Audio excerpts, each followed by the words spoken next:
Dear learners and listeners, welcome to this session. This session is part of the course Conflict and Peace Management, that is, the title is BGP 003. The title of this today's session is Human Security. I have prepared this title for Human Security in two sessions. That's why I marked it Human Security 1 and Human Security 2 and Development Studies, Indira Gandhi National Open University, New Delhi. Welcome to this session. Before we get into the topic, I would like to introduce this topic. When we discuss about the human security is an emerging ideal for being aware of global vulnerabilities.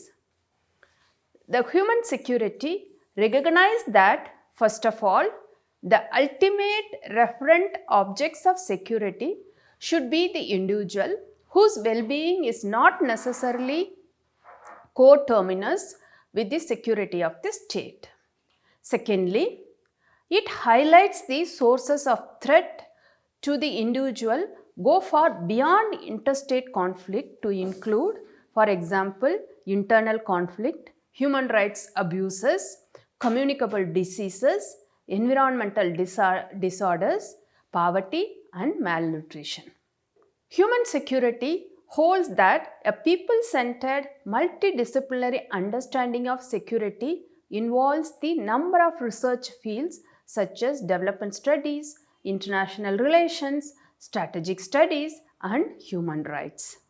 The United Nations Development Programme's 1994 Human Development Report is considered a milestone publication in the field of human security, with its argument that ensuring freedom from want and freedom from fear for all persons is the best path to tackle the problems of global security.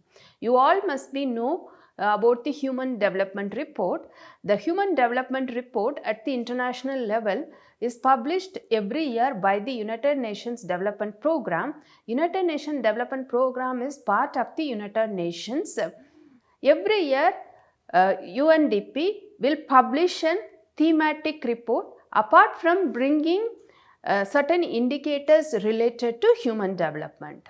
As far as 1994 UNDP's Human Development Report is considered, is a milestone for human security, and that report argues that ensuring freedom from want, freedom from fear for all persons is the best path to tackle the problem of global insecurity. I have set 4 objectives for this session. First of all, we need to know the meaning and definitions of human security. The second is the principles and approaches of human security. Third objective of this session is human security approach in conflict prevention. And the last objective of this session and next session is limitations and challenges of human security approach. These 4 objectives have been divided into 2 sessions. That is, human security lecture on human security 1 and 2 will deal all these 4 objectives. That is the meaning and definitions of human security, principles and approaches of human security approach in conflict prevention, and limitations and challenges of human security approach. Before we get into further discussion, let us look into the brief history of the development of the idea of human security. The Human Development Report, that is titled as New Dimensions of Human Security, coined the term human security in 1994, that is either published by the United Nations Development Programme as part of the UN system. The report highlighted 4 characteristics of human security, that is universal, people-centered, interdependent and early prevention. The report further outlined 7 interconnected elements of security, that is economic, food, health, environmental, personal, community and political. In 1999 March, the government of Japan and United Nations Secretariat established the United Nations Trust Fund for Human Security under the management of the Office of the UN Controller with an initial contribution of approximately $5 million. In 1999, Human Security Network, that is a group of foreign ministers from 13 countries, was formed to promote the concept of human security as a feature of all national and international policies. High Security Network members included Austria, Canada, Chile, Costa Rica, Greece, Ireland, Jordan, Mali, Norway, Slovenia, Switzerland and Thailand, with South Africa as an observer. In the year 2000, at the Millennium Summit, the then Secretary General of United Nations, Mr. Kofi Annan, called on the international community to advance as the goals of the new millennium the agenda of freedom from fear and freedom from want in the United Nations efforts to develop better responses to old and new challenges. The Independent Commission on Human Security was established under the co-chairmanship of Sadako Ohata and Amartya Sen in 2001. This Independent Commission on Human Security was established to mobilize support and promote greater understanding of human security. The Commission has established to develop further the concept as an operational tool and to outline a concrete action plan for its implementation. To mobilize support and provide a concrete framework for the application of human security, the Commission on Human Security published its final report, Human Security, in 2003. In the later half of 2003, the Commission on Human Security concluded that the Advisory Board on Human Security was established as an independent advisory group. It was tasked with advising the UN Secretary General on the propagation of the human security concept and the management of the UNTFHS. In 2004, the Human Security Unit was established with the principal objective of placing human security in the mainstream of United Nations activities. Human Security Unit works with different stakeholders to highlight the added value of the human security concept through its application under the United Nations, UNTFHS and other activities. In the second half of 2004, the report by United Nations Secretary General's high-level panel on threats, challenges and change, quote, "A more secure world, our shared responsibility," unquote, make use of the human security concept within the broader agenda of institutional reform in view of the new threats of the 21st century.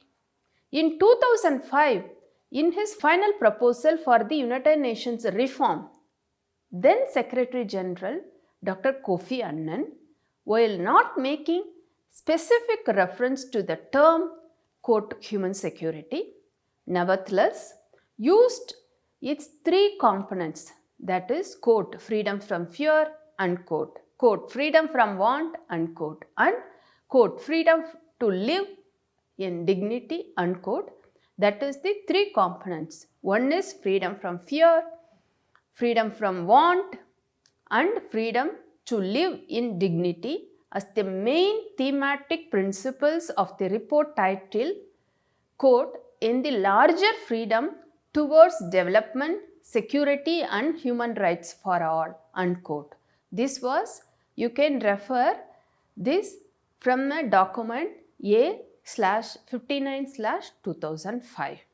In the 2005 World Summit outcome notes that, quote, all individuals, particularly vulnerable people, are entitled to freedom from fear and freedom from want with an equal opportunity to enjoy all their rights and fully develop their human potential, unquote. This reference to human security was pivotal in advancing the acceptance and understanding of human security in the United Nations. In 2006, the Friends of Human Security, Friends of Human Security states that a flexible and informal group of supporters, mainly United Nations member states and international organizations, was formed to provide a forum to discuss the concept of human security and to explore possible collaborative efforts to mainstream human security and formulate joint initiatives at the United Nations. In May 2008, the Office of the President of the General Assembly convened an informal thematic debate on human security attended by more than 90 member states. The debate focused on the notion of human security, its multidimensional scope and its added value to the work of the United Nations. That is on 2008. In 2010, the first report of the Secretary General on Human Security, that report reference is that A/64/701 was released on 8th March.